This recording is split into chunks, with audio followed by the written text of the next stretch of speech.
Here's what no one told me when I was poor that I only found out after I was rich, like multi-millionaire status. Welcome to part 11 of our series of the raw, honest story of how I became a self-made multimillionaire and then decided to let it all go on purpose. When you don't have money, you have this idea that you have to do the right things to get money, like know more about business or make the right moves or have the right strategy. What I had no idea until I got there is that becoming a millionaire has so much more to do with your beliefs and your identity than any real strategy that you're doing. And you see people hit this wall over and over of they start making some money, but their identity and their beliefs don't match up with it. So they just self-sabotage back down to a lower financial state until they can break through the belief and the identity barriers.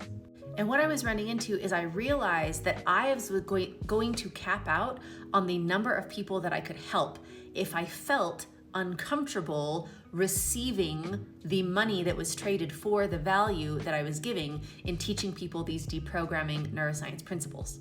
I still felt like a poor kid doing well, but I didn't want to be a rich person. In fact, I had vilified rich people in my mind. The first business conference that I went to with a lot of wealthy people, I wanted to learn the information, but I felt so out of place and on purpose out of place. Like I didn't want to be one of them. I remember I was in the fanciest hotel room that I'd ever been at because it's where the event was at, and just sort of sitting on the super high, comfy bed that just felt like foreign, and I was in too fancy of a place. I was there wearing my clothes that I had gotten at garage sales and thrift stores. I didn't want to be a rich person and I didn't know how to be a rich person. So for instance, a woman came over to me and she's like, "Oh, those are really cool boots." And like a poor person, I said, "Oh, thanks. I got them at a garage sale. They were $20, but I bargained down to $15. And she was like, "Oh, because I actually collect cowboy boots and those are $2,000 boots." And it was no big deal to her to have $2,000 boots that you pay $2,000 for. And all of those conversations were making me so uncomfortable. But I knew that my limiting beliefs about money would limit how many people that I could help. So I was determined to up-level my identity so that I could help more people.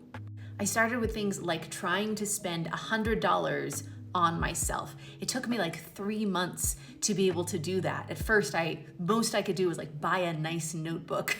So it was so hard because I had been used to just earning as much as I could and in the scarcity mindset, just saving everything and not spending it.